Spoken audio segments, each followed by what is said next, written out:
Well, Chris, I think the most intriguing thing coming out of tonight's episode of Raw was what Paul Heyman had to say to Seth Rollins as Seth pressed the issue. What happens if I don't win? What happens if I lose? Heyman listed a bunch of bad things that are going to happen to Seth. He loses the locker room. He'll be seen as the perennial de facto backup secondary champion. Braun Breaker and Bronson Reed will lose faith. And then Seth said, you left someone out. What about you? How will you feel if I lose? And Heyman says, oh, question choosing you over Roman. Pretty intense stuff. What obviously that raises the stakes. It's very much specifies what's at stake, since other than a ring, which they're not really hyping, or the crown jewel belt ring thing. But other than that, the titles aren't on the line, despite what CM Punk said. So I hope he's getting chewed out backstage for that. And yeah, I mean, I'm intrigued with what that means. It's always felt like there was a lack of chemistry with Heyman and Seth, and I don't know if that was kind of the plan. Maybe it was on purpose, or it's it was always meant to be a short-term thing. But with Lesnar in the mix and now out of it again, Heyman clearly being more loyal to, I don't know if loyal is the word, but more linked, having more chemistry with Bronson Reed and Braun Breaker. I wouldn't be surprised by anything. I haven't really fully thought through the timeline of what this could mean. What do you think, Chris? Yeah, I thought it was interesting. It sort of shows that the entire Seth Rollins character, more than anything, is focused on being better than Roman Reigns. And championships or leading the brand or the future of wrestling is all great. But if you bring up Roman, that's when he really is really concerned about. I thought it was a bit of intrigue, though I don't know if part of it, to me, you're showing a humanistic side of Seth. He's this over-the-top character all the time, and now you're showing him as a character that may have some doubt about whether he can beat Cody Rhodes, even with help that is being hinted that will be in his favor in the match. So I thought it was pretty intriguing, but I'm not a big fan of him and Heyman. Don't really work. So if this is a way to split them up, I'd be all in favor of that. So Heyman said that he's a secret weapon. You're 3-0 against him. And Seth said, hey, wait a second, I want a straight answer. So Heyman was even kind of avoiding the issue at first. And I think it gets into what you're saying, which is Heyman doesn't want to lie to him. But if he tells him the truth, it cuts to the issue of Seth, who talked about Roman Reigns a lot, even when they weren't in a feud or on the verge of having a feud. And we can, speculate on if that was just kind of Seth wanting to have his name in the same sentence as Roman constantly, so people would see that as a dream match someday, or it was intentionally planting seeds, or him going into business on his own. But it is clear that Seth, as you say, defines himself relative to Roman, and Heyman calling him or saying that he would be seen as a de facto secondary. I'm trying to look up the exact I was right, a de facto wannabe secondary champion. I mean, those words sting, and that taps into kind of what his reputation is. So I think that rings pretty true to a lot of fans, that Heyman has just planted a seed with Seth. Again, I mean, well, let me ask you this. Do you think this makes it more or less likely Seth wins on Saturday, and how did you feel going into tonight? I thought he was going to win anyway. I thought it was interesting in a lot of ways that you have all these ready-made opponents for him on Raw fighting over who fights him next, and it's not as apparent who would wrestle Cody on SmackDown. So It almost made it seem like they didn't say it entirely. I know CM Punk kind of stumbled over his words, but they were really focused on this match to be over so they could wrestle him for the title. I think there's more intrigue for him to win, whether that means it keeps the vision intact than Cody, and also the fact that, I don't think WWE likes to have their main event wrestlers, one, talk about how the other one has never beaten them. Mm-hmm. So this is a good opportunity for him to get a win, but Cody can feud with someone else and move on pretty quickly. Kind of as a tangent to that, how do you feel about Paul Levesque's year of booking, which has included a lot of fan favorites bickering with each other? I mean, you go to the Rhea Ripley triple threat, the lead up to WrestleMania. You've had so much of CM Punk storylines have been involving that, and Uso and LA Knight. Is this just a case of Levesque ignoring building up the heel depth chart, or it just so happens that, the alignment of the people who are really over and fans care about have to be baby faces, or is this by design a best case scenario? Let's enter the new era where there's no we're not telling you through how we cast people and book them who to cheer and who to boo.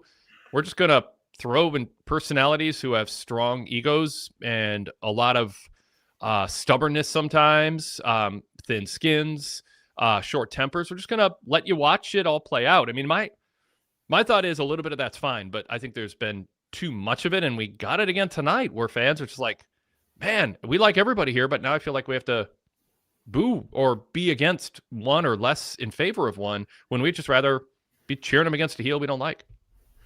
Yeah, it's more understandable how that dynamic at a time like the Royal Rumble where only one person can win. And you could definitely see only one person can be champion, so all these people are kind of feuding.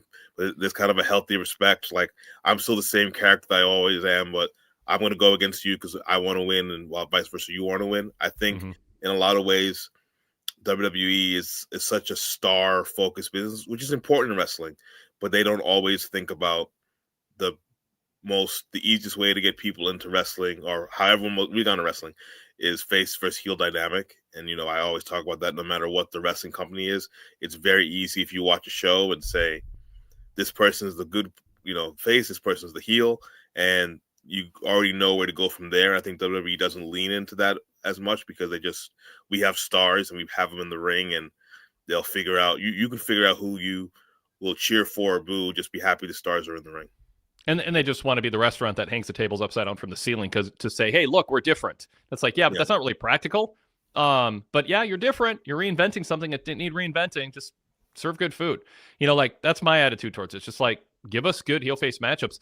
Don't make the heels stereotypical out of the 1960s and 70s. Don't make the baby faces all, in one narrow way to cast them. You can have baby faces who have, internal conflicts and make mistakes, and others who are too cocky for their own good, others who are too wholesome to necessarily land as a hero to a lot of the fans who like the anti-hero more, but at least have them clearly positioned to be cheered with a diverse mix of personality. Same with the heels.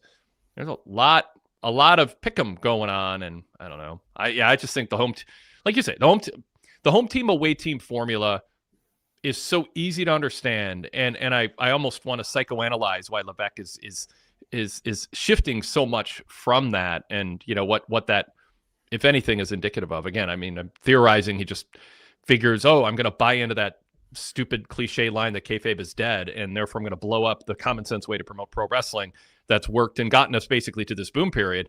But now I'm going to listen to all these people saying kayfabe is dead. Don't insult us with heels and baby faces by now booking everybody you like against each other in ways where they come across as unlikable. And I just don't think it's helpful for attendance, and I think they're riding a wave of momentum based on doing things a different way before this year started.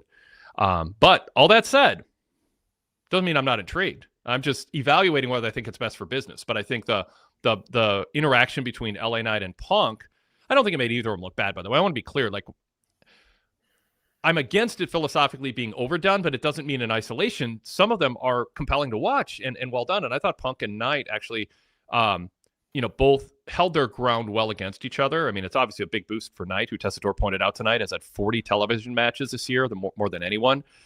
He's been a workhorse. Certainly he's won over management and gained their trust to be going even Steven with Punk in a long-form promo, whereas early when Knight arrived, it was more like, he's good for a couple catchphrases, and then that's it. He's grown as a performer, and he's being rewarded against Punk. And then you got Jimmy and Jay bickering with each other, but of course brothers stick together in the end. Do you think anyone came across like negatively, where if you were a fan of them coming into this week or this kind of storyline, that you come out of tonight's show liking them less? Or do you think everybody kind of held their ground well enough that even though you don't have a clear heel to cheer or root against, at least the baby faces haven't become unlikable? Yeah, I don't think they became unlikable. One of the funnier moments was when LA Knight was saying CM Punk was a good husband, and people just so used to pro wrestling, like, oh, what does he mean? What are you saying? And he's like, no, he did something good for his wife, and they're all like, oh, okay. We're just used to any sort of potentially nice thing is going to be an insult. And he had to clarify to Punk, like, Punk, was there something wrong with that? And he's like, no, I'm just saying you're doing something good over here instead of being a good champion over there. Yeah. It's leading to something. Yeah, I mean, there's some nuance to the Knight argument against Punk. It was amusing. Yeah, and I like the fact that again, for me, really, it comes down to the fact that they're bickering, but they're bickering because there's a goal and they can only one of them that can reach it, and they're just trying to state their case over why, I should get it over you or vice versa. I think, again, I think WWE can ride this wave for only so long of just having, popular wrestlers wrestle each other. I think wrestling is simple in basic form. We cover, Justin and I cover on our show, and we'll introduce in a minute, but we cover just basic pro wrestling. And sometimes you say a match and say, this person's the heel, this person's the face. This is the easiest way for someone to get into it. And I think there we are, in our younger days. And to me, the easiest thing is just to point that out. And WWE has the star power where they don't have to do it all the time. But, I mean, Roman Reigns was a heel, and he beat a lot of baby faces until a baby face knocked him off. Cody Rhodes is a baby face. Seth Rollins is a heel. I think it's, we saw the John Cena very interesting summer because he was kind of miscast in a role.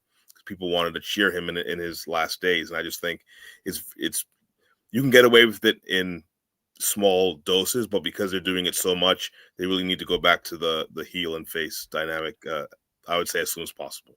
I will also insert that if John Cena was actually committed to being an effective, good heel, I think he could have gotten booed, but he wasn't. He just was kind of cartoon heel, ignoring the fact that fans were cheering him and claiming that they were booing him when they were actually cheering him upon his return, which got things off to a start that disconnected it from reality, and I think disconnected people from being all that invested. And then when you go on Stephen Colbert and all these other appearances, and you're just the actor who's this sweet guy, who's funny and likable, and you don't.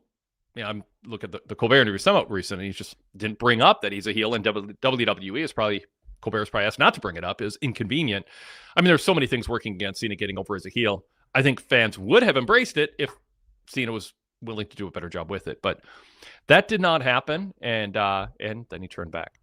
Well, let's pause and introduce ourselves in the show, and then we'll get right to callers. We got some callers lined up, including Jason D from Australia, who I am going to officially blame for messing with everyone's wrestling schedule. As Joe Tessitore pointed out, you can push play anytime, which is a nice thing for the ESPN app and the Netflix app, because both shows are starting in the early AM hours, Saturday and Monday, this coming weekend from Australia. So we'll blame Jason for that. First, we'll bring Rude Dog on after intros here.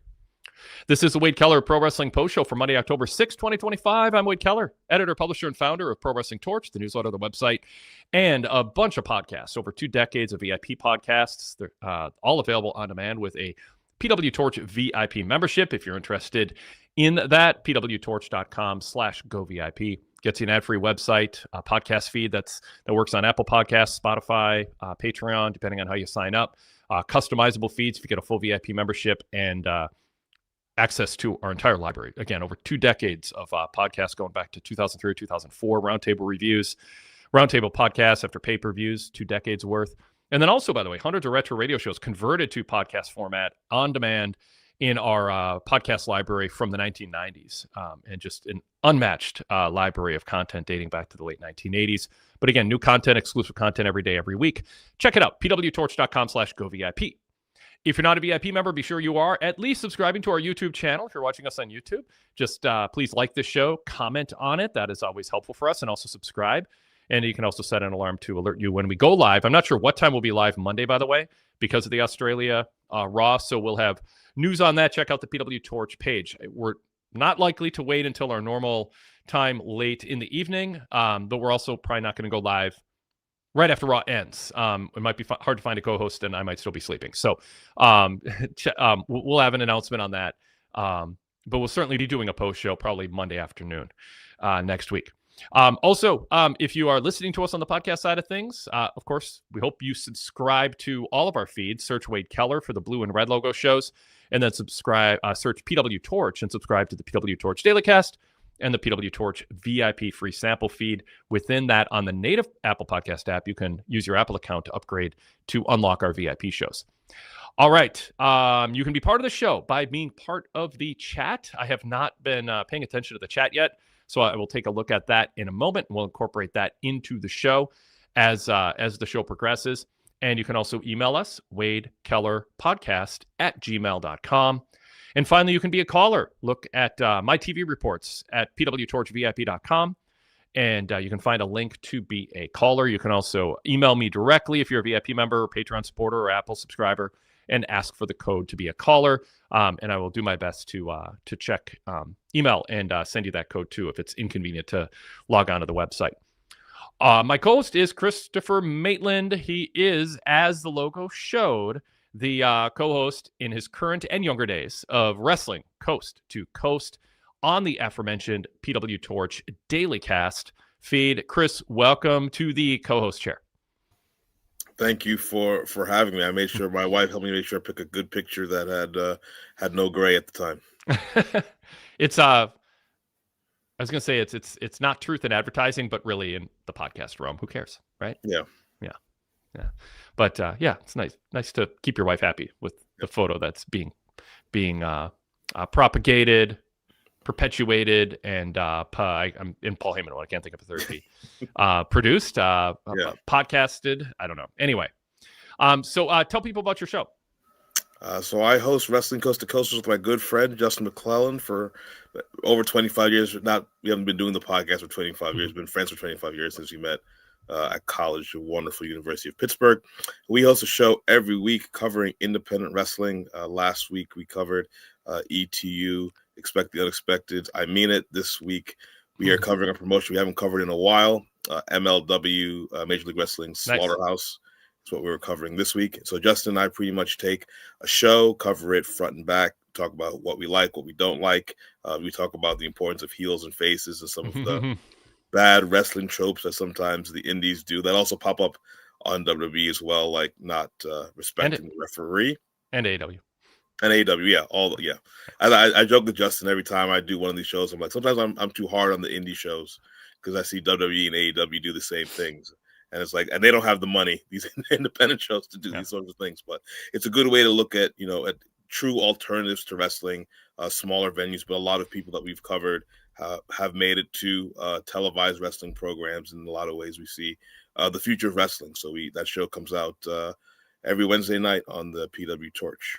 Name the first 2 or 3 or 4 names that you are watching or seeing regularly on indie shows that you think we'll be talking about in 3, 4, 5 years on a national TV show, or who should get that attention. Who should be? One is funny because he's been on TV, but in a kind of a bad role. Adam Priest was in AEW.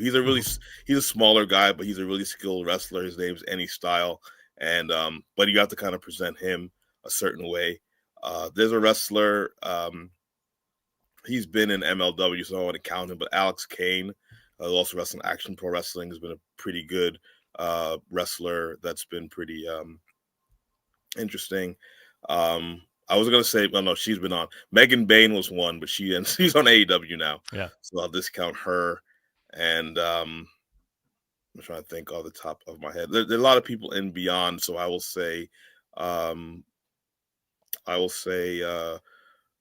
Marcus Mathers, who's actually a WWE ID wrestler, but he's been pretty impressive. He's the IWTV Undisputed Champion, and he's been pretty impressive since he got since he signed with WWE ID. So I'd highlight him. You broke so many hearts. Think of all the dozens or hundreds of indie wrestlers who are, I hope he mentions me, and they're on the edge of their seat. There's a lot. There's a lot of talent in the independent scene, and there are a lot of people doing interesting gimmicks. Oh, one I got shot. There's a wrestler named Darren Richardson, a wrestler for House of Glory. He's probably one of my favorite heels in all of wrestling because he's actually a true heel. He acts like a jerk. He's not someone trying to be cheered by the fans, and so we appreciate that, Justin and I. So I'll shout him out too. All right, very good. All right, so search PWTorch in your podcast app. Subscribe. There's a different show each day of the week on that PWTorch Daily Cast lineup, focused with different focuses. One of the foci, anyway. One of the really cool shows is the 90s Past Cast, and they walk through and read through a Pro Wrestling Torch newsletter from 30 years ago that week, and review it and react to what I wrote, what other people with the Torch wrote. It's a little scary because I might pick a future star who bombed, or say someone was going to make anything of their lives or their career and they turned out to be a big star. But that's another reason to subscribe. Patrick Monahan and Alex McDonald host that, and that is free every week as part of the PWTorch Daily Cast lineup. All right. By the way, you can find links to these shows too if you just want to stream them or sample them on PWTorch.com. Just go to the podcast section and look for those. All right.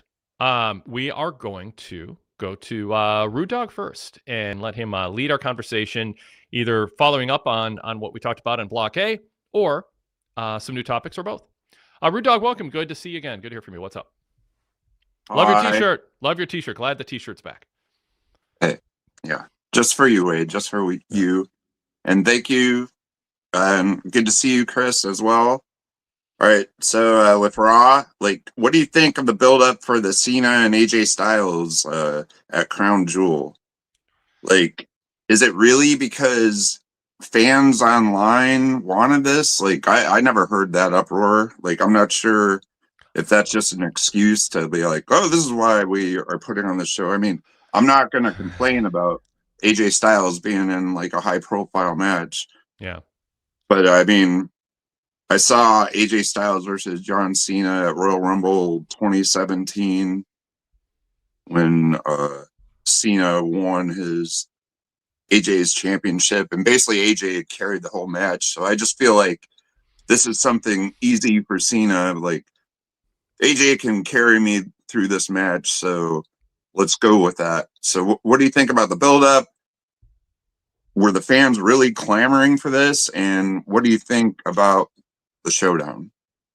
I think fans clamored for like John Cena against Zack Ryder too. The WWE did not give the fans everything that everybody online might have said they wanted to see. Chris, do you have any sense of if there was a big groundswell online? I mean, I look at this as just marketing, and it's fine.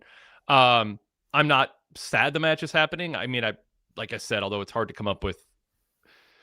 It's hard in the context of the moment, although WWE had all year to change this, to go, they're leaving behind these 2 or 3 young stars who would really get a boost out of not pinning John Cena, but just having a feud with him and sharing the spotlight with him in a feud. Even if they lost or even if it was a TV match and there's a screwy ending that led to the two tagging together. I mean, there's all kinds of tropes and history to draw from. And what this is it's Cena wrestling somebody who's over 35 years old again, which by the way is everybody he's wrestled is over 35 except for Logan Paul, and he's a crossover whatever mega social media star. So this has not exactly been John Cena's leave the business better off because I'm giving a rub to a bunch of young people tour. It is, as Rude Dog said, keep me in my comfort zone and let's do the best of hits. Jason Paul and I talked about that on the Wade Keller Pro Wrestling Podcast flagship last week too. It's kind of like a classic rock station, which is fine. It's fun to turn on sometimes, but it's not necessarily following Cena's mantra of, I mean, it's just words he says, but, he wants to leave things better off. So that said, I like the video tonight. I mean, I thought showing vintage footage of Styles in TNA at a time when Cena's on the rise, that's historically accurate. They both were at the top of their companies and rising up at the same time. I didn't necessarily ever think I'd see TNA footage in a Cena Styles match promoted that overtly with footage in a way that matches what we'd be saying on our own, or probably did in the lead up to their first match once Styles went to WWE. So, I mean, for not having Cena around and not having an angle and just kind of framing it, and I think they had no angle, Rude Dog, as Styles said when he stood on the announce table, there is no story. We don't need a story. We don't need a story. It's a match between two guys who are going to lay it all out there where, as Tessitore said, they're in the twilight of their career. It's one final match. And I mean, it's cool. It's kind of a loaded, lineup for a B pay-per-view, so to speak. And I think it's fine to have this. So tonight, it was good. It was, good hype. And I don't think manufacturing tension between them, I can't say I wanted that because it would invalidate. It would seem hypocritical based on my comments about WWE having all kinds of fan favorites bicker with each other. Chris, what have you thought? Yeah, as you said, AJ put it best. There's no story. I'm sure there are fans that clamored for everything. I mean, I was one of the few people that was interested in a John Cena Randy Orton match when John Cena was coming back just for nostalgia reasons. So yeah, I just think it's Cena picks his opponents. He has a few more matches. He had a memorable feud with Styles 9 years ago. They want to do it again. They don't have any other time to do it. So it's in the middle of the card on this show. No problem. Yeah. Would you have done anything different, Chris, to build it up? I would have I think they did this entire thing on social media. I would have had a promo on Raw or SmackDown addressing it. I think, social media is only a small part of the importance of WWE. I know that a lot of people view the videos, but I think you need to focus on putting things on TV, and social media be secondary. Yeah. Rudok, any thoughts on that, or you want to move to a new topic? Well, I think it was funny because even like I'm not on social media, believe it or not, never have been. And how have you done it? How have you stayed happy and productive and sustained yourself? Yeah, I don't know. I don't need more distractions in my life. But but it was funny when they showed the clips like of their back and forth online, and John Cena was like, I don't pick my opponents. And I just laughed when I saw that. I was like, give me a break. Mm-hmm. But, yeah. All right. That's all I got on that. And then, so one of the matches I was looking forward to tonight, like that came to fruition, was Roxanne Perez and Lakira Valkyrie. Who do you think has the most upside of these two? And do you like the pairing with Valkyrie and Bailey? Yeah, so Lyra Valkyria and Roxanne was framed as a future WrestleMania main event by Bailey in her, elated, sort of manically excited mode. Interesting question. Who has a bigger upside? I mean, I think most people who have watched their trajectory would say Perez, but I think there's some frustration with how they've booked Perez, kind of like Carmelo Hayes, where it's like, can she ever kind of get out of just being in this role that she's in? Where Lyra, the story with her is, she's eager and trying to win people over, and there's been a little bit of a pushback because just she hasn't necessarily clicked fully, but she's been given a big push. So I'm trying to think of both what traits and tools do they have to become big stars, but also what will buoy or drag down that potential based on how they've been framed so far. And I think it's kind of a close call, but I guess I'd go with Roxanne. How about you, Chris? I will go Lyla Valkyria. It's funny, I've watched Roxanne, formerly Roxy, since she was in Ring of Honor. That's how we started doing Ring of Honor. And she was the prodigy. That was 4 years ago. Mm-hmm. I just feel that she's someone who's a good wrestler and has potential. But we've talked a lot more about her potential than what she's actually done. While with Lyra Valkyria, I've seen her, even their program with Becky Lynch, I've seen her cut a promo and get the crowd on her side by the end of it. So as of right now, I would say she's ahead. Roxanne could pass her, but if I was going to take one in my draft, I would take Valkyria over her. Do you think they'll have a featured title match at a WrestleMania someday against each other? Sure. I mean, WWE is hard to predict. Who knows? Yeah. No, I get it. Yeah. A lot of. But I would say I don't see either of them. I mean, if Bianca Belair, Rhea Ripley, Charlotte Flair, Jade Cargill, Tiffany Stratton, are they all still wrestling? I think they would see them all. Yeah.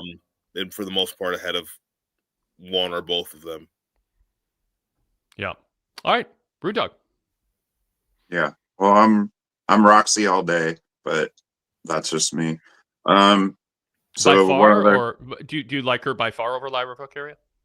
Yeah, I see so much more upside in her. Like, and why? Elaborate for people who are like, well, I don't see it. Why? Well, I mean, you haven't seen her as like the baby face yet on the main roster, and like her being this like charming underdog baby face, I think is gonna like really springboard her and like make her one of the top stars, but it might take a minute. All right. Yeah, go ahead. All right. So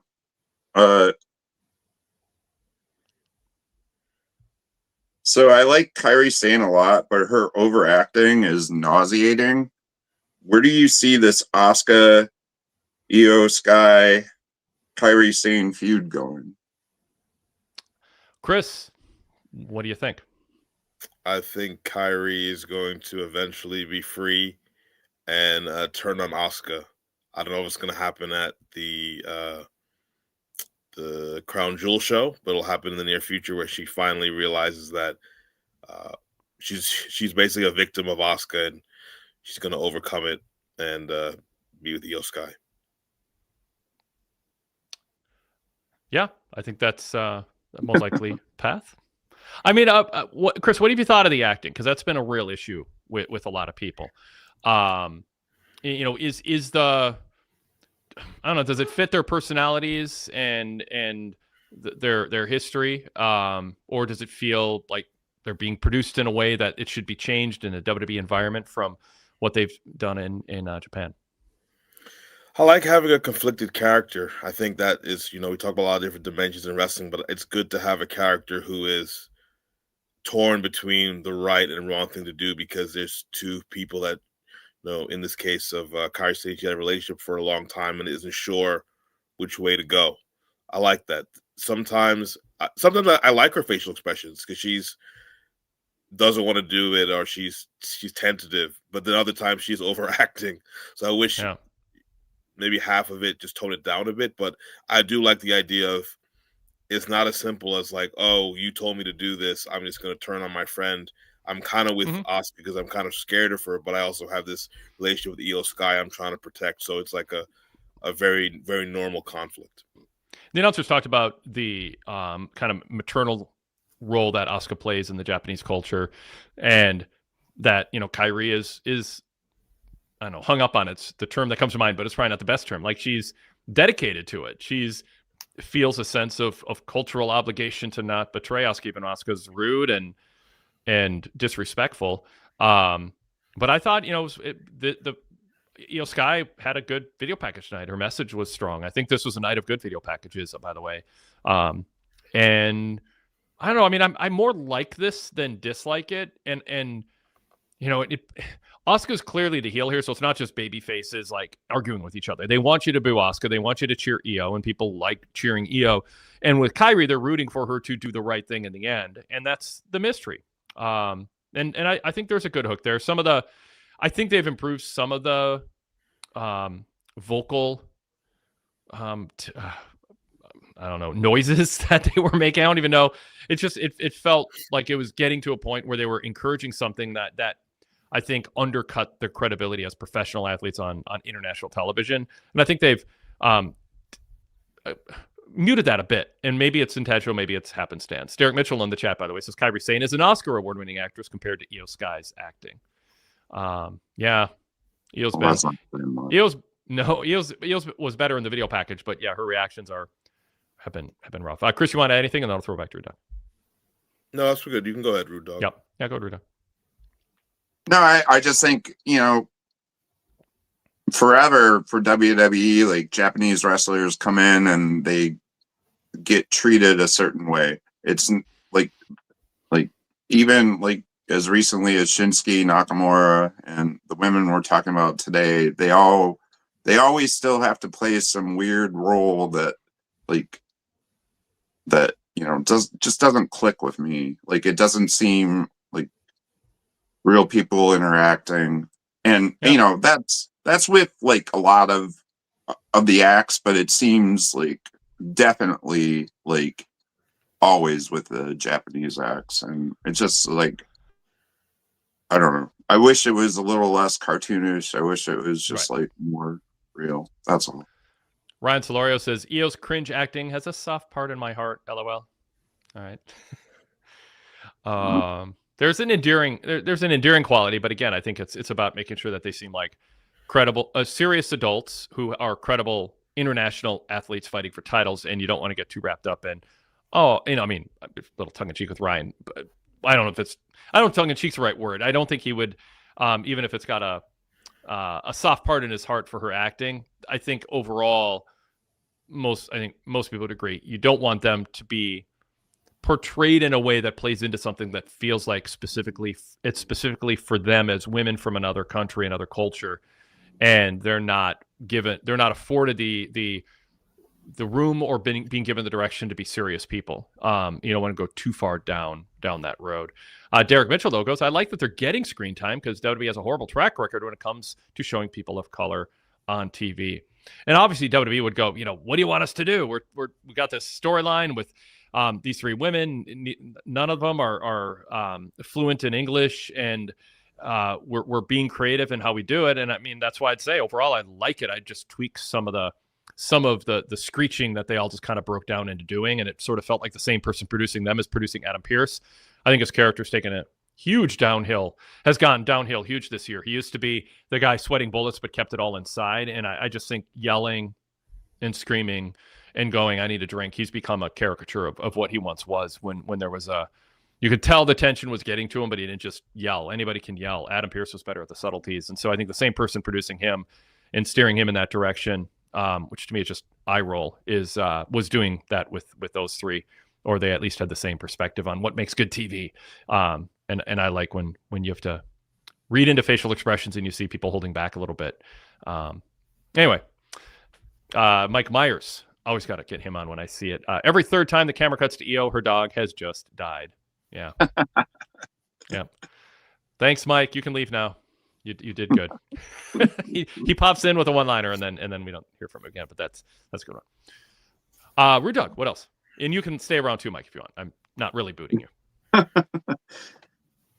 I don't have too much else, but I mean, what about these Raw start times? I know it's a pain in the butt for you because you don't know when you're able to come on and stuff, but it's just confusing to me. It's like you can watch it whenever you want, but then like they don't start it live sometimes, but they're starting at 8 a.m. in Perth on the Eastern Standard Time. It's just like I don't really understand how these start times go.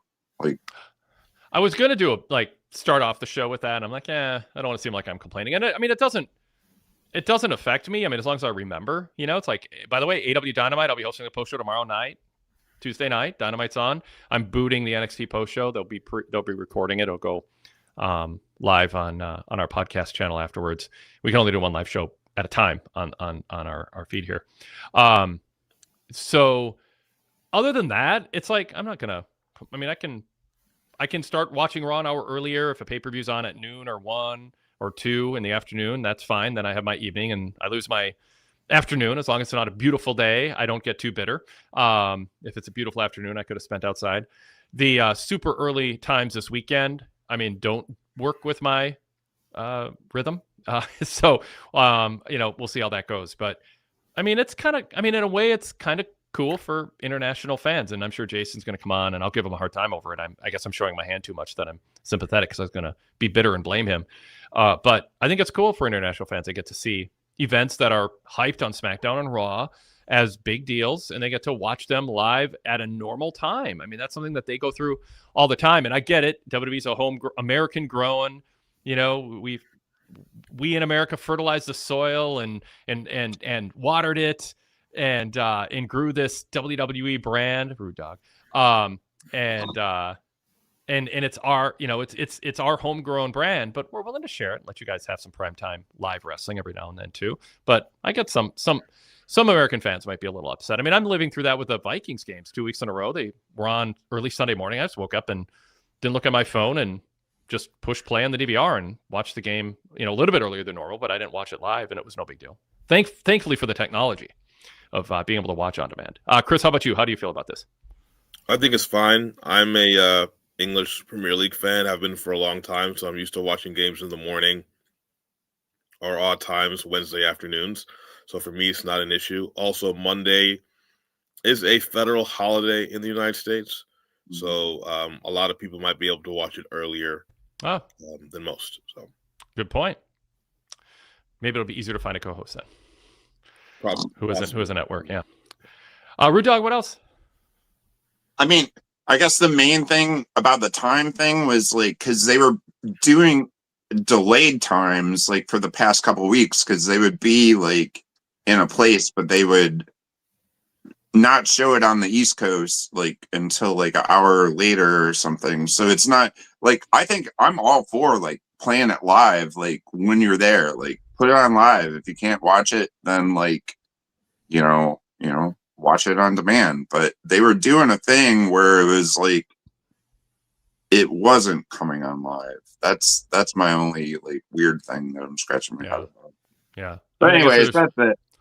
if there's people live tweeting from the building and you're on social media and it's spoiling things and you just want to watch it live, I can see that, that being an issue if you're really used to interacting with people. But other than that, I mean, if everybody's watching it at the same time and it's, and you, I don't know. I just think I avoid spoilers for sports because I work at night so much and sports are on at night, usually on weeknights.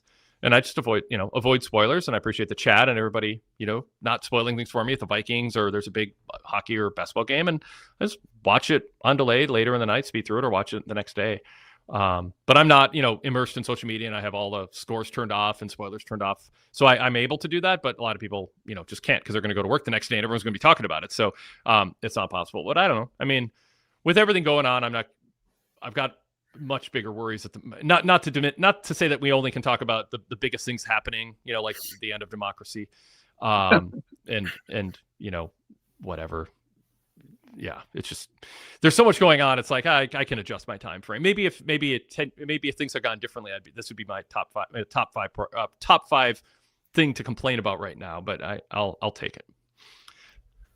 I did this a few weeks ago. Newcastle was playing Barcelona in the Champions League, and the game was at 3:00 Eastern, and I just sort of turned off my phone, other than to call my mom, so my mom wouldn't be worried that nothing happened to me, and told people not to contact me. And I watched the game at 9:00 at night. And we used to have this rule when I worked in Albany with our friends, who likes soccer, 24-hour rule. And after 24 hours, no one talks about a game in 24 hours. So to me, That's social nice. media is supposed to be something that you use for joy. If it's going to impede you in any way, this is an example of that. That's not as important. Some other things, then just stay off it until you can watch whatever you want to watch. And then you can get back on it and see what people said about it.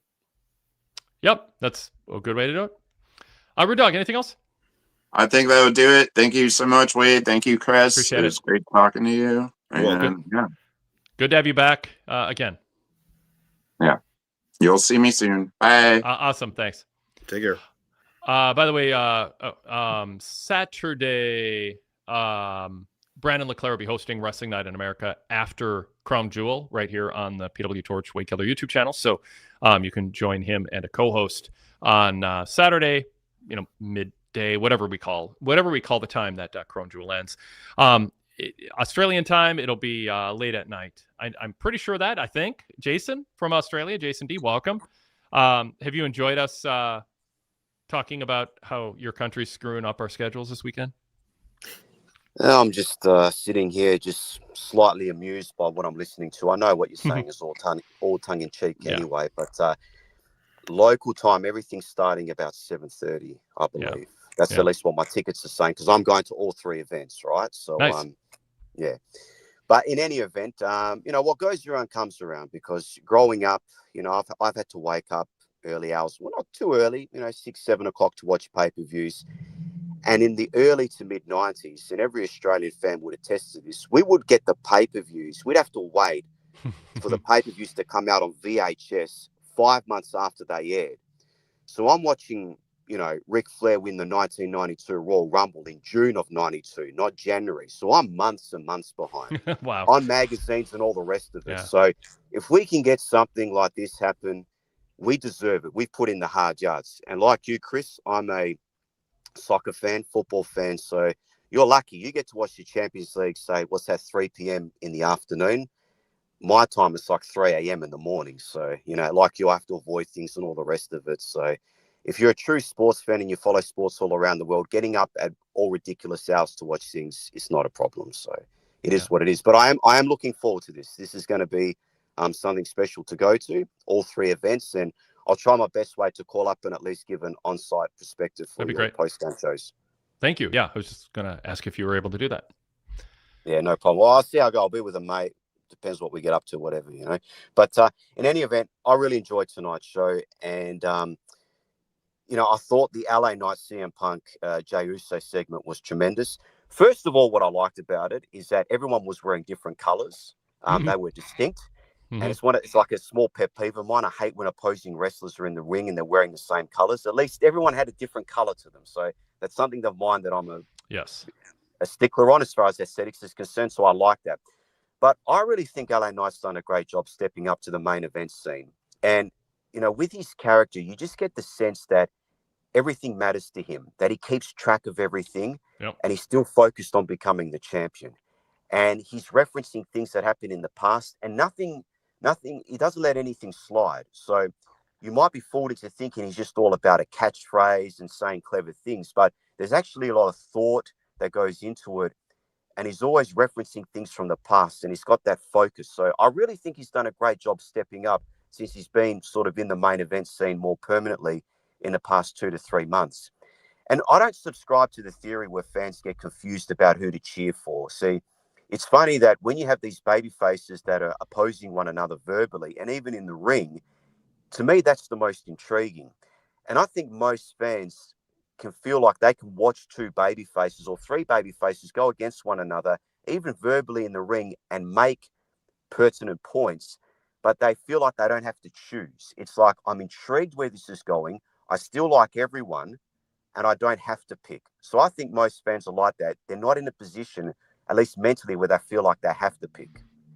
So I don't disagree with anything you said. I just think people watch pro wrestling and I think the peak experience for pro wrestling is the release valve of rooting for something and against something.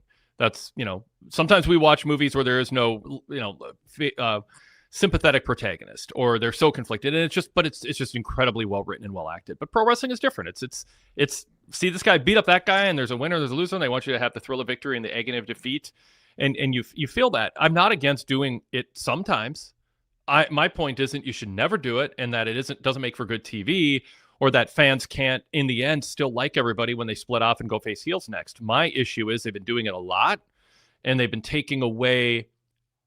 moved too far away from the formula that got them this boom period, which was, I say it all the time, I hate to repeat myself, but Sami Zayn and the Cody Rhodes journey.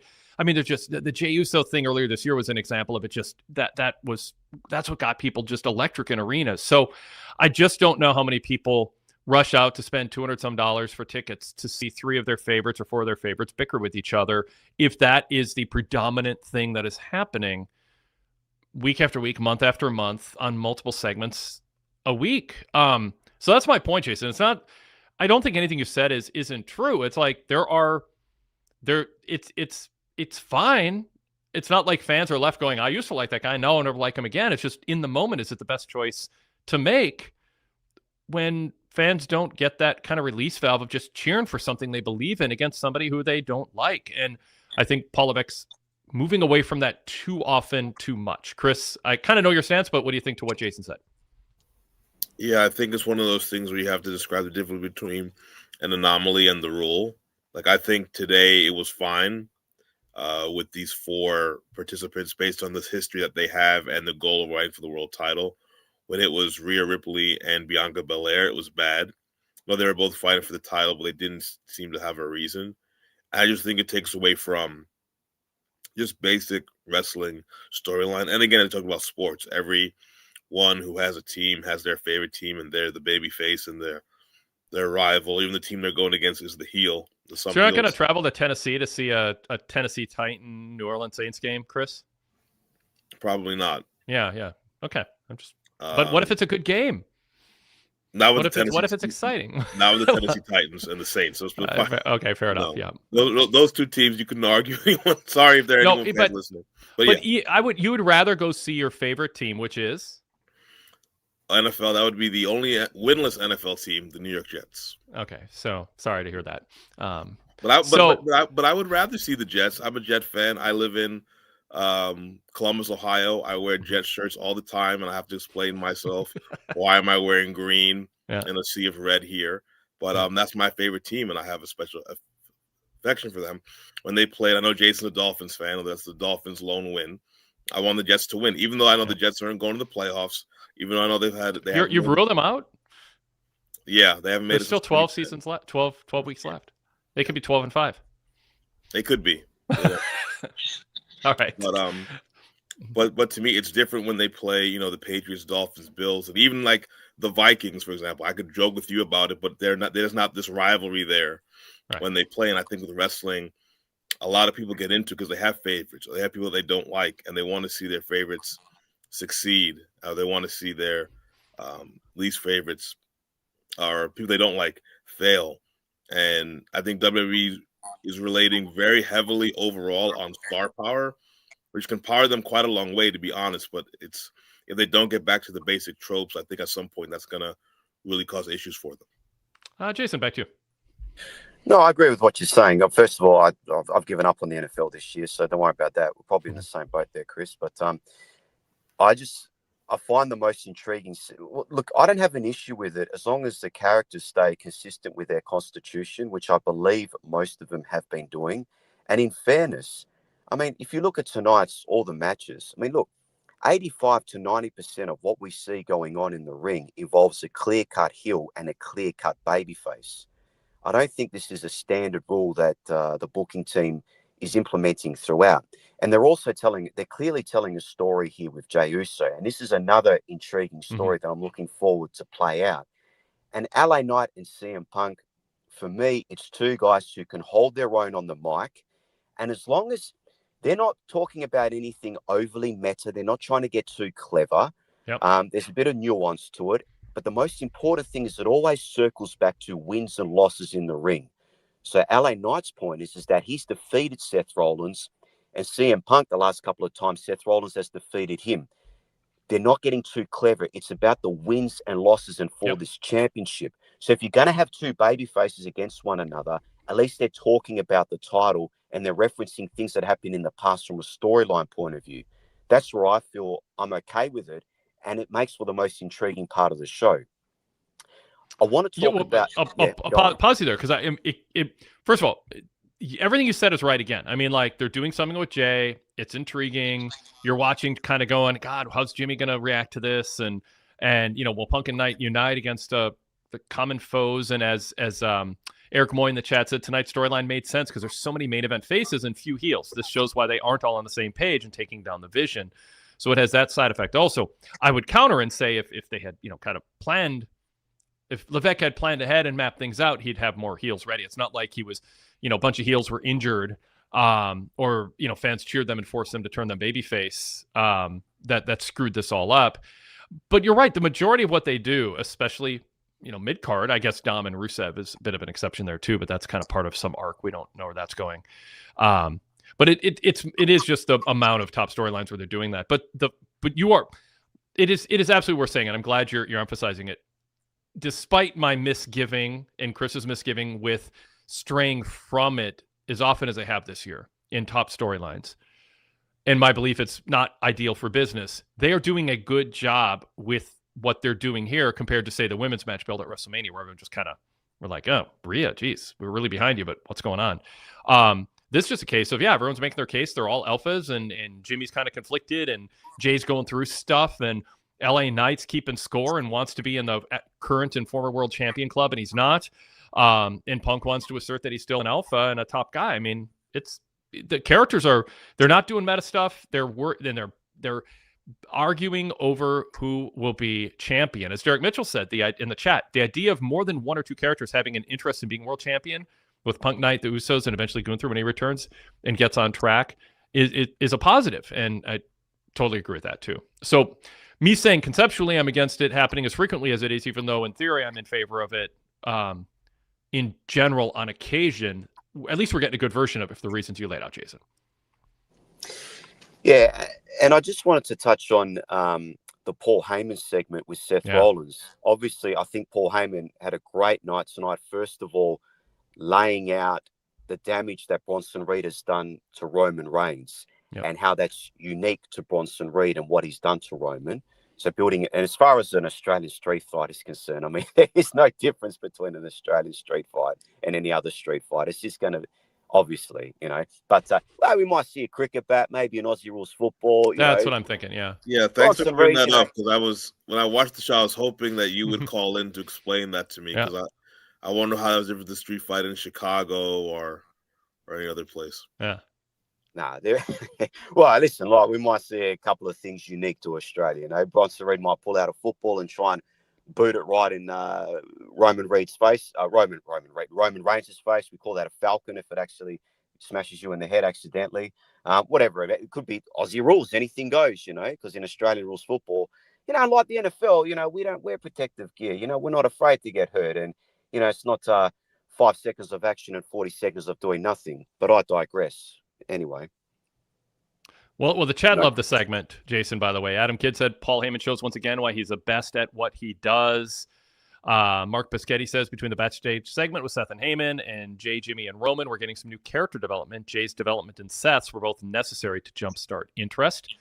Derek says Heyman is correct about Seth, much like a lot of other stars in the past, like Randy Savage, Ultimate Warrior, Triple H, Edge, and Randy Orton, regardless of their popularity or talent, weren't viewed as top stars during their eras. I don't think Seth wanted that to be validated and verified by anyone tonight in real life. And Pun, by the way, earlier, Jason said, I hope Jason from Australia is here to tell us what happens in an Australian street fight. So, Pun, hope you're still around. Well, I'll tell you what happens. Well, yeah. In Australia, we have a thing where you stick up for your mates. So if your mate's in trouble, you go in there and you help him out. You know what I mean? So, if Roman gets in a little bit of trouble, hopefully the Usos are there for him. But, look, getting back to what I was saying about Paul Heyman. So, great segment there with Bronson Reed putting him over. The segment with Seth Rollins, I thought, was very effective, obviously laying out the ramifications for Seth Rollins losing. But again, it gets to the point that I raised a few months ago where you guys were talking about that Seth and Paul Heyman don't have this natural on-screen chemistry. Right. And I caught up defending that because I was saying it didn't matter for these two not to have that natural chemistry because this is more of a business transactional relationship. And again, we saw that tonight. Yep. So this is not... With Paul Heyman said to Seth in a very blunt way, he spoke to Seth in a way that he never would have spoken to Brock or Roman Reigns. And he even threatened to leave Seth if Seth lost this match. Exactly. Which shows that they're on equal, which gets to the point. The reason they're together is for a vision. They don't have to have much in common, just about this personal in common. It's about this vision. It is this transactional relationship. And that was on display here. And I thought, that laid the groundwork for the ramifications of this loss for Seth. I thought they did a great job with that. That's why I was never concerned about them not having this natural on-screen chemistry because it is about a shared vision. And once someone deviates from that or they do the wrong thing, then it's goodbye to the vision. That's why this match is important for Seth. Yeah. What do you think, Chris? Yeah, I agree. I think that's a good way to explain it. There isn't this sort of personal relationship or there's not some sort of connection that they have other than a business. Though, I mean, Paul Heyman was still doing his typical whatever you want me to say. But maybe that shows the difference that Seth has with than maybe a Brock or a Roman had, that he doesn't want to hear from Paul just to pump up stock. You can do it. Mm-hmm. He wants to hear the real. And so I think that's a good way that Jason described it. I think it's the most interesting Seth has been in a while is this Cody feud and needing to define himself and protect his self-appointed places, the visionary and the revolutionary, and validate his spot as something more than a de facto secondary perennial secondary champion. I mean, it's not meta. It just is the story on air. It's what he's been fighting his whole career for. He's had his main events, and Heyman said the Netflix era has been all about you, Seth. In a way, I mean, but it's also Heyman being, a booster for his guy. But yeah, the lack of, Seth doesn't say great things about Heyman. You don't get the sense that Seth is like thankful or grateful or reliant upon Heyman, and that's been kind of missing. I'm not sure how different I'd feel about tonight's promo if they had been able to manufacture more on-air chemistry up until now. But it's intriguing, and yeah, Seth's going through stuff, and I think you want people to believe that there's high stakes in the world of WWE or any wrestling company when you have a big main event match. And if you're going to put champ against champ, you want it to feel like the stakes are high, even if the titles are on the line. And tonight they laid it out more specifically than they did, say, going into WrestleMania, where they said, the winner of this match will rule WWE for the next generation or two. And it was like, well, and how? In some tangible way. Why does just winning that match matter that much? It would depend on how you win it and who else is winning and all that. And they just wanted you to sort of not think too hard about it. Here they laid it out a little more, which is you're going to lose the locker room, you're going to lose Bronson and Braun. And and Heyman going, you might lose me too. You know, you got to deliver. Yeah, and the other thing is, and Wade, you brought this up on a post show. You're talking about it, how I think most of us assume that Seth's going to win, but you raised the point, and I agree with you. It's actually more intriguing if Seth loses this match, because then what happens to him, given the ramifications that have been laid out? So we shouldn't assume that Seth is going to win this match, because he needs to go at least 3-1 against Cody. He can't afford to go 4-0. But what if he does lose and he does go down 0-4 against Cody? What are the ramifications? Because he's talked about, I have to win this match. So, I mean, now I'm really intrigued by this match. I mean, it's a shame that this match you've got both champions, because this could have just been Seth and Cody just fighting it out with the background that they had. And, Seth talking about how, he wants to lead everyone into the future and whatnot. But if he doesn't win this, what's going to happen to him? Because he has said he has to win it. So what's he going to do in order to make himself win this match, since he has to? So, yeah, I think they've done a good job with this. Moving back just quickly with Jay, Jimmy, and Roman, I think they built a nice little story with Jay. And the way that I see it playing out is that, they're calling Roman OTC 1. So does that mean, like, Jay's going to be OTC 2 coming out of this? Or, like, is Roman trying to build up Jay in a way where Jay's going to be almost like a monster that Roman can't control anymore? Like, Jay's going to take it too far and eventually take out Jimmy, and whatever's going to happen with Roman. Like, I'm intrigued.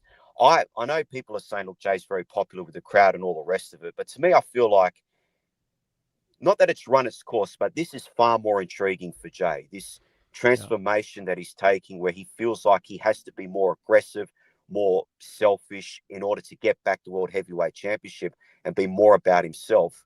And Jimmy's sort of, coming in between him and Roman and saying, Roman, don't feed into this, because I don't want Jay to turn out to be like you. Like, I'm really intrigued where they're going with this. And if this turns out Jay ends up being like sort of a monster heel out of this in a way we never expected, I'm all for it. So I'm very happy with what they're doing here.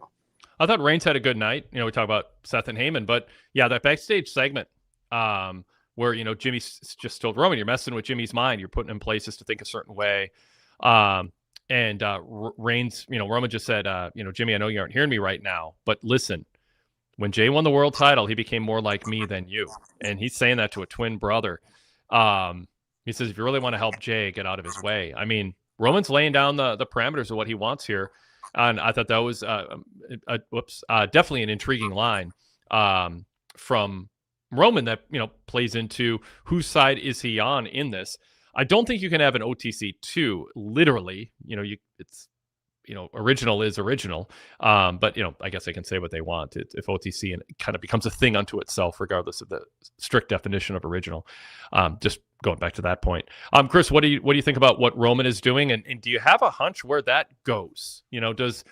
Does Roman side with Jay to a point, but then Jay turns on him and it leads to a Jay Roman match that actually feels big and Jimmy gets left off to the side? Or what? I know I can imagine 3-4 other scenarios in the realm of likelihood.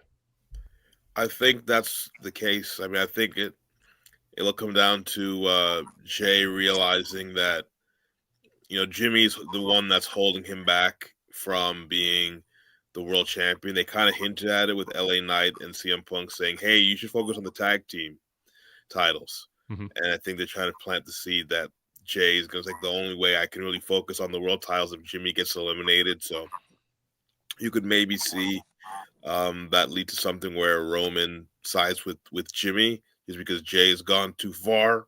That was hard because Roman, his whole gimmick or his whole thing was he went too far before. But I think Jay had gone as far as he could in his previous incarnation. So this is giving him some depth to do something else. All right, Jason, back to you. Yeah, I guess, Jimmy is going to want to have some time off to spend with Naomi, with the newborn. So, or he might want to get on the road more. Yeah, that's funny. I would like to assume that he me too. Yeah, it was a joke, not serious. I know it's a joke. Yeah, yeah don't write me off TV, for God knows. I don't want to be around here. No. But or that too, but a crying baby who needs diapers changed. Just like, let me But you could see, like, you know, he's going to want time off, right? So is Jay going to force him into this? He's either going to volunteer to take time off. I'm going to force you into it. Stay out of my way. Mm-hmm. And then, I could see Roman creating a monster because Roman could say to Jay, listen, just remember to learn from my mistakes. I didn't do everything perfect. Learn from what I did wrong and take it from there. But if Jay doesn't do that, so they've got something there. And then, of course, it leads into the eventual Jay-Sammy showdown, which could be for the World Heavyweight Championship, and playing to their friendship and Sammy trying to talk sense into Jay. So they've got a lot going there that might carry through to WrestleMania and beyond. So they've got something there. But in any event, guys, good talking to you. And Wade, I will, I'll do my best to call up on the post. Yeah, please do. Yep. Yeah, I'll give you an idea of what the atmosphere was like, the overall vibe and everything. But yeah, it should be a good 3 nights over here. Good 3 mornings for you guys over there. You excited? Yeah, I am. I am. Yeah. Because putting my cards on the table here, I'm a proud West Australian, but realistically, this maybe would have been more suited towards a Sydney or Melbourne, because I think when most people think of Australia, especially foreigners, they think of, you probably think of Sydney, Melbourne, the big cities. So the fact that we've got it here in Perth, because our government obviously spent more money to get it. Yeah. Good on us for doing that, because we know TKO is all about the money. So I think it's going to be a great environment where it's at, RAC Arena. First of all, if you want to know what RAC means, that's just a insurance company over here in Western Australia. That's what it is. But it's right in the middle of the city, so it'll be very easy to get to. It should be a great atmosphere. The arena on the outside looks a bit different. So when you see it, you'll say to yourself, okay, that's a bit of a weird design. That's the type of thing. But the acoustics are very good. We've had a lot of concerts over here. As I mentioned to you, Wade, I was very fortunate and blessed to see Prince perform here in Perth in that same arena 2 months before he passed away, which I thought was amazing. It was an amazing performance. No cameras allowed. You were just able to watch him do his thing, which was great. So I think it's going to come across very well on TV. But I also don't think we're going to get carried away. I don't think we're going to get as carried away as a European crowd. So there might be chance, but I don't think it'll be as annoying as some of the European crowds could get. So that might make you happy. I think we're going to find a nice balance. So that's what I'm hoping for anyway. Excellent. Yeah, me too. Thanks, Jason. Have fun. All right. Thanks, guys. Yep. Hope you enjoy it. Good call. All right. Let's go to CJ if he's ready for us. We'll talk a little bit about Bailey tonight. CJ, are you ready? Are you let's see. Can you hear us, CJ? All right, we'll go back to CJ. He might have stepped away. He was on hold for a while. We had an email from John from Tennessee. Raw is extremely stale to me right now. Same matches with slight variation every single week. Same people getting all the TV time. The tag team division is dead. Judgment Day is long past its expiration. The show feels just very Vince McMahon-like. I know he's not there, but is Bruce Pritchard running these shows? Do we know how involved Triple H is week to week? Something just feels off. Thanks for all the great content. It's different than some of the chat room comments out of the gate who liked the show and thought that it was, like Eric Malloy says, there's a lot of good women's wrestling tonight. Darrell says all the video packages hit tonight. Darrell says tonight's show was very good with storytelling tonight. What did you think overall, Chris, about what we saw tonight as a, just self-contained 2 hours and 30-some minutes of WWE? I enjoyed the show for what it was. It was primarily a promotional vehicle for the Crown Jewel show on Saturday and a little bit for Raw next Monday. I was asking, again, it's from an emailer, when they always say the same people are on the show. It's like the same argument I make when someone says someone should make an all-star team. Well, who do you take off? Who on the WWE Raw roster, if that even exists anymore, should have been on the show or taking up more time than who else was on there quite a bit. I think with the fact that they're trying to focus on a show, major PLE on Saturday, a lot of the folks had to have as much time as possible. They didn't. I wish, for some reason, I think the only match that they didn't really say anything about, or maybe I missed it, was the Stephanie Vaquer, Tiffany Stratton match. Mm-hmm. I think they touched on all the other ones in some way, shape, or form, and that's kind of what the show is supposed to be. It's supposed to be about promoting the Crown Jewel show, and I think in that regard, they did a good job.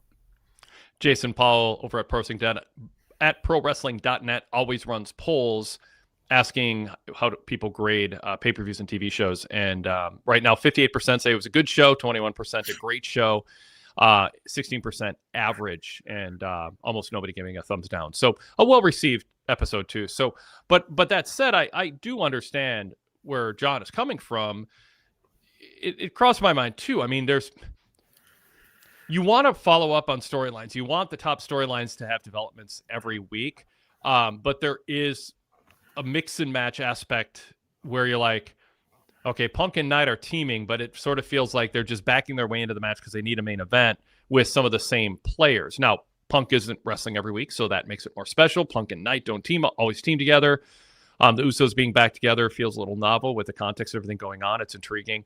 So, I mean, I'm not complaining about it, but there is I don't know. I don't know that it's all that different. Do you think it's all that different, Chris, than if we jump back 10 or 15 years to, the things that John is concerned about or that isn't, that he's complaining about, that doesn't sit well with him, that it feels like things are stale and it's just the same matches with a slight variation each week? My opinion, I guess a lot of it is really on how you feel about the characters. My guess is, without speaking to John or knowing him, he's not a huge fan of the wrestlers being presented on the show and thinks that there are other people that should be. I remember in the late 90s, sometimes I'd watch Raw, and I was like, Raw is Steve Austin. He was almost in every segment, but again, he was the most popular wrestler. Yep. So it made sense, even if sometimes I thought it was a bit much of him just stunning like random people for no reason. It kind of hurt their credibility. But I think a lot of it is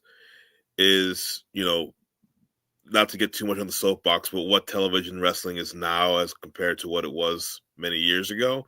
And a lot of it is this show particularly is you're trying to sell or trying to promote an event, and they really got to focus on that. And so other people that maybe could be on the show for longer, could do different things, but aren't part of either this event or the Raw on Monday are going to have to take a step back until we get to an episode where they're not promoting that event or these folks will be a part of it. All right, very good. What haven't we covered, Chris, that you have a note on or you want to bring up? I like I was amused by the finish of the Becky Lynch match against Maxine Dupree. I did think it's one of those things, I guess, again, Raw and wrestling, it would have been more effective if Maxine Dupree wrestled like a fighter as opposed to someone trying to be like do the same wrestling match as everyone else, because she's not the best wrestler in the world. But I did like the fact that Becky was so cocky. She got counted out and Maxine got the win. It was rough at the beginning. The whips into the corner really got to me. They were whipping each other, and Becky did this too. I don't know the positioning. If Maxine is to blame, you just sort of by default blame her because Becky's so good. But they're like whipping each other from like three. You muted your camera, but not your mic, Chris. I've done that. As you coughed. Sorry to call you out on that. Okay. The whips into the corner where like there's this kind of half-hearted whip from 3/4 of the way across the ring, and then the wrestler being whipped has to run on their own and turn their back and hit the turnbuckle hard. It just looked awful. And then there was a drop kick that Maxine did to Becky's legs that looked like she was trying to go higher, and Wade Barrett just looked like he was just cringing as he was trying to like cover for the sloppiness. Fortunately, if we put a positive veneer around this, a spin on it, Maxine's character is an overeager underdog who's in over her head, and if she can just take 3 steps and not trip, we praise her and pat her on the head. I mean, that is sort of her character. So if you're going to be lousy and sloppy and whatever, I mean, I guess this is a character to have because that is a whole gimmick. And obviously the announcer, Tester was like, this would be the biggest upset we've seen in like since 1, 2, 3 Kid Pin Razor Ramon is practically the way he framed it. If Maxine were to win. So they treated her like she's in way over her head. But man, all that said, I mean, you want it to be a little bit better than it was. It's not a match that they're going to want to watch back, especially the first half of it. That said, how much did it matter? Because the crowd was into it. Did we get a "This is awesome" chant? I hope not. Yes. Oh, we did. Okay. We did. It was in this match. Yeah. So, I mean, Yeah, you're right. Yeah, at the 12-minute mark. But yeah. And that's when they were brawling at ringside. But I mean, the crowd was into it, and they were popping for near falls. I mean, it's Becky's an annoying heel who fans are booing, and Maxine is this eager sort of perennial rookie and over her head, and the crowd ate it up. So I think ultimately it was successful, even though sloppy. Chris, your thoughts additionally on that?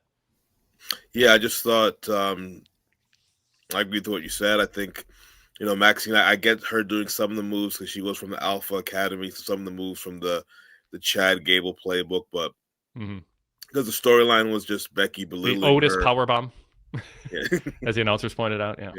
The storyline was Becky belittling her. So sometimes, and again, this may be a role screw mentality. Sometimes I want wrestlers to be in there like, I'm going to fight you. You may be a better wrestler than me, but I have a grudge with you, and I'm going to just throw hands and kicks, because I'm not the best wrestler, but I'm angry, and we're in a ring. But I know that's not her character. So yeah.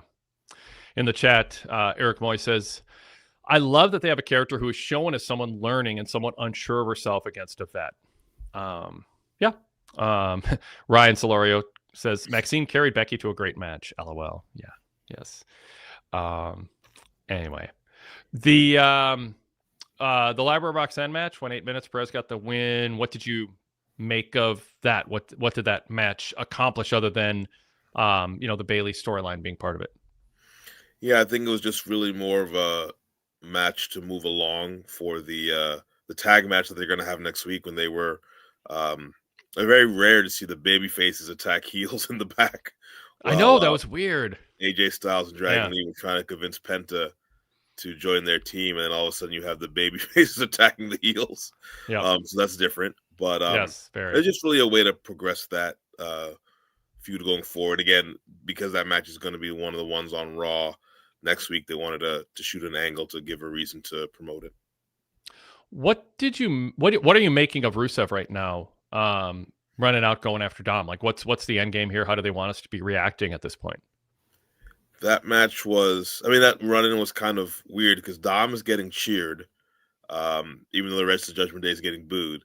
But then Rusev comes out, and he's getting booed for attacking Dom, though you can kind of understand why. He's kind of like a babyface reason to attack Dom because Dom cheated him. Then you have Penta kick Rusev, which means obviously Rusev is going to get involved in the Penta Dominic match next week. I think that's an example of maybe people need to be clear of where they are. If Dominic Mysterio is going to be a babyface, if that's what the crowd has done, then have him be beat up by the Judgment Day and become a babyface. I think him trying to play both roles at the same time isn't really good going forward.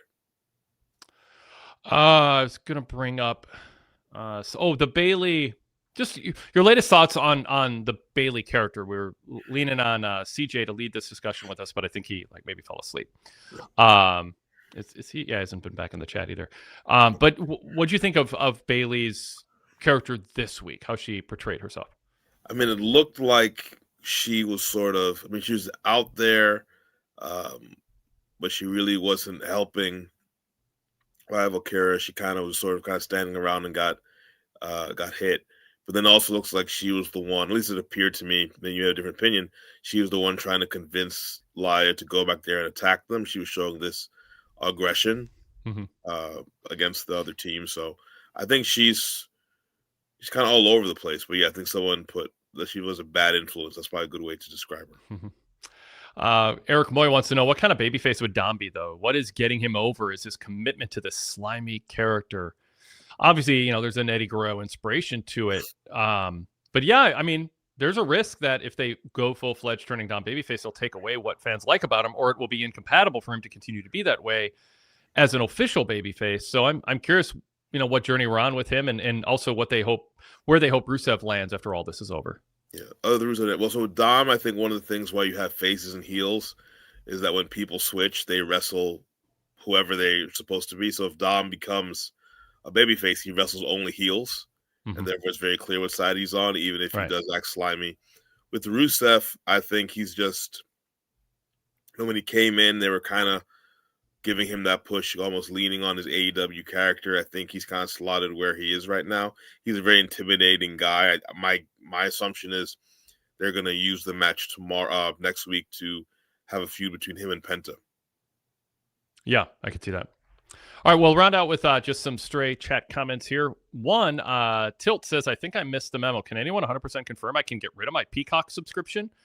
Well, if you're not watching anything other than WWE, then yes, other than NXT specials are still on Peacock exclusively. So if you're into the NXT brand, then keep it. If you can skip NXT specials, or you just wait for a special offer to come in after you're not subscribing for a few months, then you can do that. But yeah, I don't think there's any more. I haven't missed anything. There's no more WWE PLEs. They're completely on ESPN now. Yeah, they're all on ESPN. I had to sign up my parents for ESPN Unlimited. Thankfully, they were one of the cable providers that it was available, so I signed them up for that. And I will always have Peacock because they have the English Premier League. So gotcha. They're stuck with me.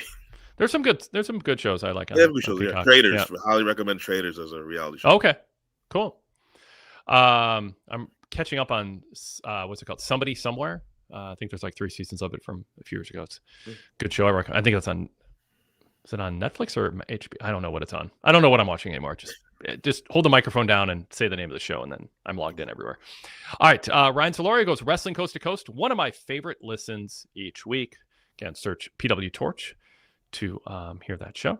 Thanks, Ryan. I will let Justin know you said that. Yes. Who's your favorite? Who's your favorite of the hosts? Let's stir trouble. Between Justin and I'm asking him to say between you and Justin. All right, yeah. Go ahead. Hey, we've been friends for 25 plus years, best man in each other's weddings. We can take it. Yeah. All right. Adam Kidd says, "Am I the only one that is over the overly white meat babyface CM Punk?" What do you think of how CM Punk's coming across? I mean, when he and Knight were standing in there, they both kind of, and I don't think this is what Punk's going for, but they have the high hair that's like when you're a short wrestler, you think, well, if I stick my hair up, it'll make me look taller.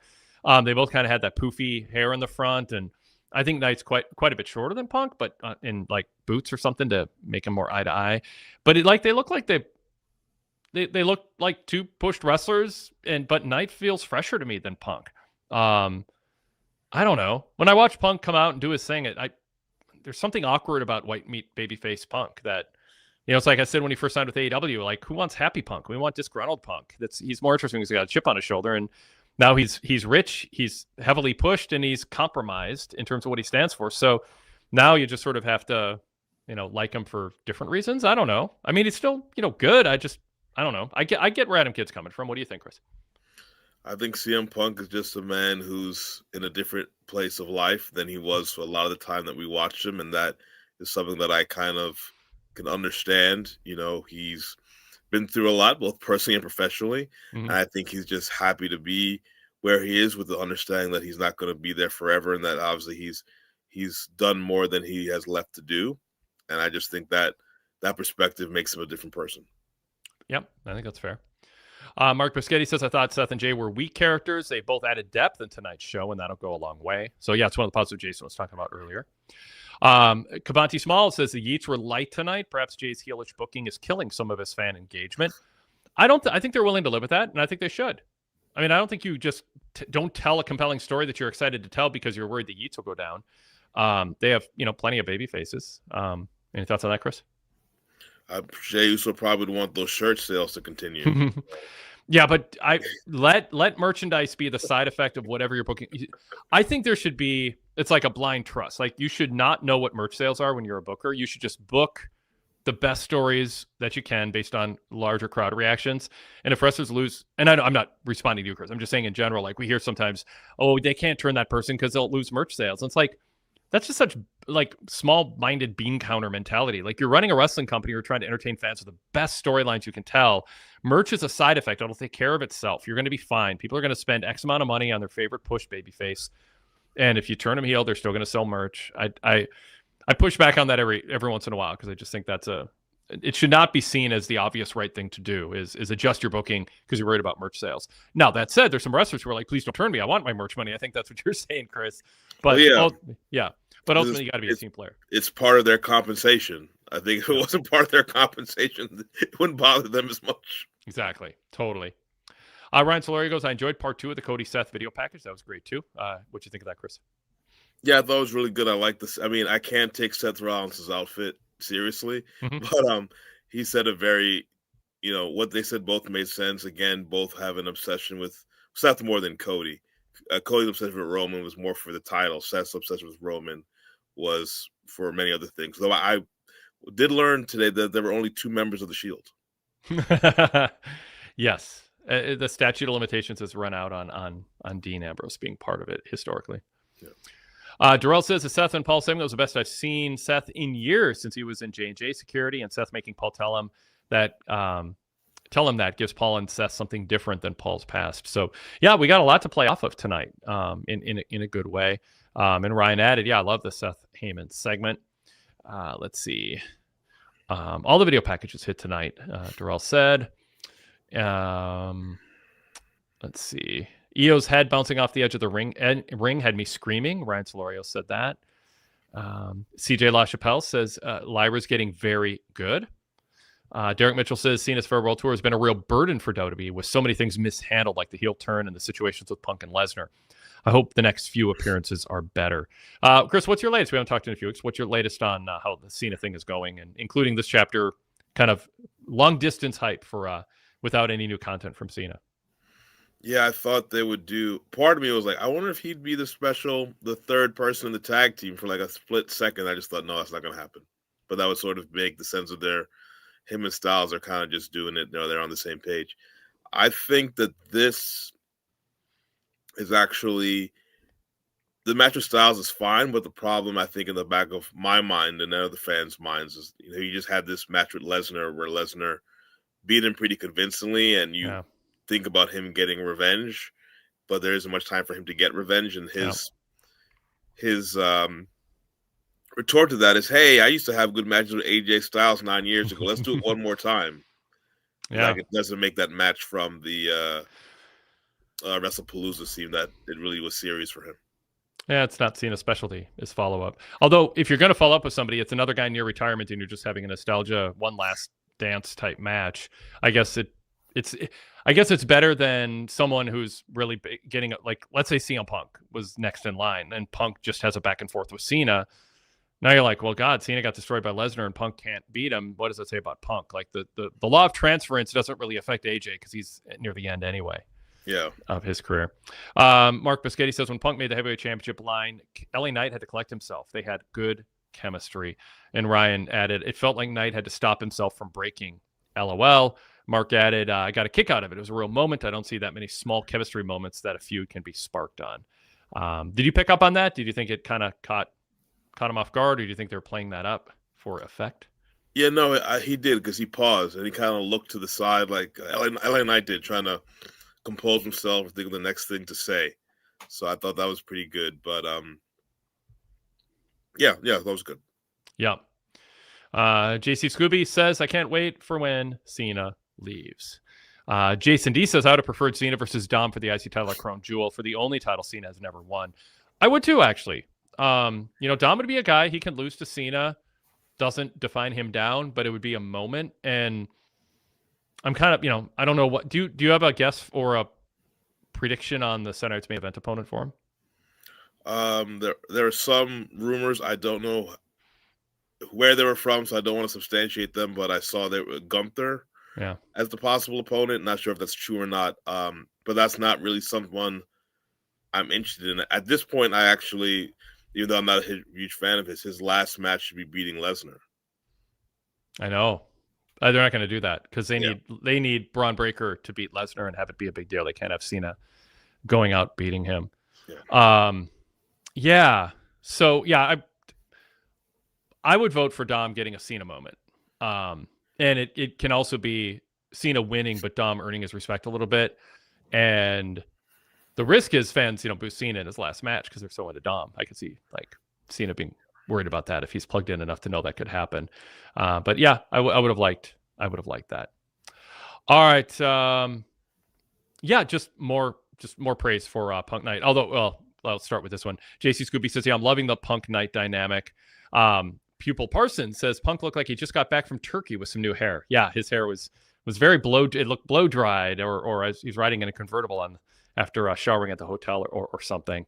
As far as Dom goes, Derek Mitchell said, I think fans have been patiently waiting for Dom to turn babyface, and we'll get behind him. I hate when Flair turned babyface because his offense was too many punches.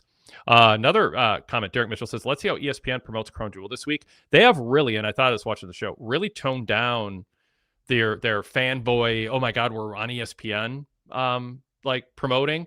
I don't know what to make of that, but it's interesting that it's just sort of a logo on the screen and they're not gushing about it. I don't know if that's a sign of problems between them because numbers weren't as good, or they just kind of had some shame for how pandering and how kind of pathetic they came across, I think, and going, oh my God, ESPN, they said yes when he asked them out to the dance, the homecoming dance. Like, it just got too much, but whatever. Maybe they just felt they accomplished what they needed to, and now it's time to just act like business. It's just business as usual. But it does seem toned down. Do you agree with that, Chris? Yeah, it did seem toned down, other than mentioning the show was on there. People should know, by the way, wrestling was on ESPN in the 80s and 90s. This is not unprecedented action from them. They were never on board to this degree. It was, Saturday, or it was weekday afternoons, or, just a hour slot with a throwaway show. This is all in. But no, you're right. This is not unprecedented, but to have Sports Center and the whole ecosystem of ESPN backing it, and all the top personalities, like, gushing over it and being these fanboys like, oh my God, this is so exciting. That did not happen in the 80s and 90s. I think that's kind of the difference here, but it isn't, it's not breaking the seal into mainstream sports acceptance. It's a level of acceptance that pro wrestling hasn't had in terms of integration with the overall ESPN ecosystem. Yeah, Rasta the Voodoo Man and the Handsome Stranger were not on Sports Center in the global wrestling days of the early 90s. No. Who is that handsome stranger? Yeah, that's Smith. Marcus Bagwell, by the way, for those who are scoring home. Yeah. But that was the day, any wrestling on, I would watch it. But I think that the hard part to it, WWE, is that they're selling these shows that are not sort of name brand shows. WrestlePalooza is a new show. Crown Jewel is on 8 o'clock in the fall, where a lot of people are maybe focused on college football. And I think if you're going to do a hard sell, do it for a show, even though it's not the biggest show every year, but a Survivor Series that people are more familiar with the name is probably a bigger sell job than a show that seems random to someone who's not a big time WWE fan. Yep, I agree. Jason D says Dom would have been overly confident that since Lesnar destroyed Cena, so could he. There's still room for that. I still vote for that for Saturday night's main event. I think that'd be a fun send off. Although Gunther, if he can get a rub from maybe beating Cena or at least having a real competitive match, we'll see. Maybe they have something very specific in mind and have for a while. They're not going to show their hand on that until after Saturday. All right, Chris, anything else you want to add before we sign off here? No, that's it for me. Thank you, Wade, for having me on as always. Awesome. Thanks for coming on. Always really fun talking wrestling with you. Thanks to our chat, our emailers, or callers. Want to remind you, VIP membership is waiting for you. It is a frictionless sign-up process, and so many perks come with it. PWTorch.com/GoVIP. PWTorch.com/GoVIP. Get on board in time to get all of our coverage of this weekend's Crown Jewel, and ad-free versions of these free shows and bonus shows and exclusive shows, VIP after shows, so much more. And if you want to learn from wrestling history, there's no more interesting way to do it, I would argue, than with back issues of the Pro Wrestling Torch newsletter and our vast library of podcasts. Journalistic, objective approach, detached from any need to make anything up or cover for anybody. It's hard-hitting journalistic approach, but I think fair-minded and balanced, and dive in and pick your favorite era and learn about past eras too through our VIP library. PWTorch.com/GoVIP. Thanks everybody for joining us, and we'll talk to you tomorrow night after Dynamite, which feels weird to say, but I just said it.